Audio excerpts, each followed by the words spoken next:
Hi, I'm Christina Williams, and I was asked to talk about what it was like for me beginning in ministry and feeling called to be a woman pastor. I came to Christ at 17 years old, and I had been professionally modeling for a company, I think since I was about 11, maybe a little older, 12, and I had been working with this company as one of their teen models, and they had been also training me to become a fashion designer. So I was going to night school, and at the time felt that that was going to be my thing, was going into fashion design. And when I came to Christ, I just knew, I remember the Lord saying to me, because modeling had been a very demeaning profession, and I remember the Lord saying to me, if you'll follow me with your whole heart, I'm going to give you something to hold your head up about.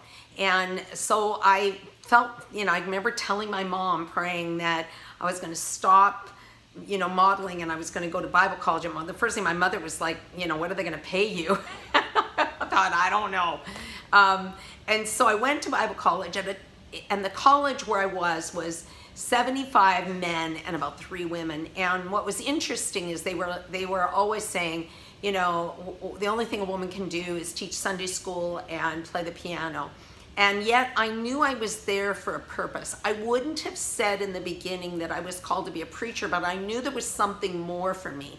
And so I went to Bible college with the understanding that, the world for women was very narrow. I can remember asking my college to explain what a woman, to outline for us what a woman can do in ministry. And I brought in a team of people. I was student body president, and I brought in a team of people to address this issue, the women in ministry issue.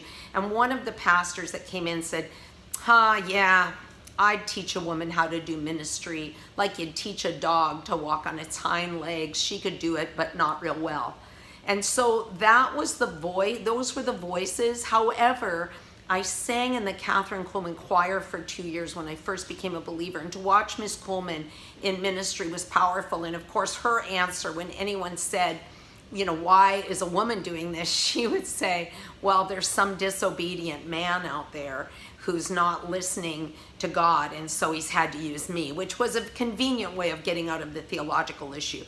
I went to Bible college with the thought that I wasn't going to be able to really do anything in ministry, and yet I knew I was called. And the wild thing was I attended a class on church administration where I learned to marry, bury, and baptize. And in the class, when we got in the tank to baptize, about 10 men walked out of the class, and the professor the next week said, look, if you ever walk out of a class of something I deem scriptural, it's an automatic fail. I believe these women will be doing this in the future, baptizing, doing weddings, and I'm going to stand by it. And it was in his class that I wrote a paper called To Be or Not to Be, from Shakespeare. Whether you call something or not, it's what they are. And I realized, whether I was ever called pastor or not, I knew what I was called to do. I married while I was in Bible college, and we went to our first church, and I can remember, and it shows you how beaten down my mind had been. I remember in our first church saying, well, I'm not the one called to preach. I'm not the preacher in the family.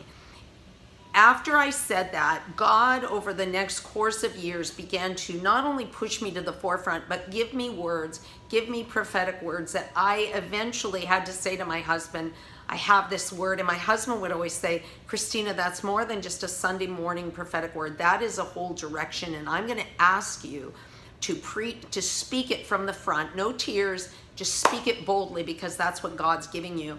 And I can remember the first few times, just my knot in a stomach, my stomach was just in knots, and I was so nervous, and it was a mess. And I kept saying to the Lord, why are you doing this to me? I don't want to do this if it's theologically wrong, or if it's something that I shouldn't be up to. And I can remember God just kept pushing me, and thank God for the man that I married, because he was very very encouraging and kept saying, no, God has called you to do this. And I remember the first time I ever preached, I came home and I said, I am finally doing what I feel called to do. I finally feel like the plug went into the socket in my life. I'm finally doing what I feel called to do.